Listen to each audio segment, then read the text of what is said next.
நிறைய பேரோட ஜீவனை தேவனாகிய கர்த்தர் காத்து கொடுத்ததுக்கான காரணம் நல்லவன்றதுக்காக இல்லை.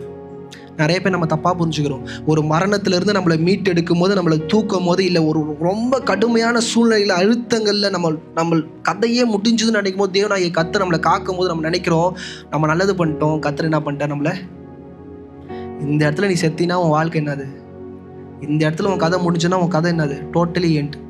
கர்த்தர் இரக்கமாய் அதை பிச்சையாய் கிருபையாக என்ன பண்ணுறாரு, மனுஷனுக்கு தரார்.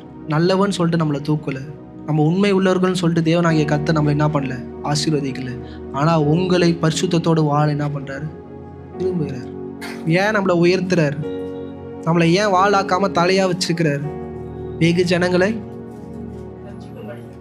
ரட்சிக்கும்படி, காக்கும்படி, அவர்களை கைப்பிடிச்சு தூக்கும்படி தான் நம்மளை என்ன பண்ணியிருக்கிறாரு, வச்சிருக்கிறார். உயர்வில் மறந்துடாதீங்க.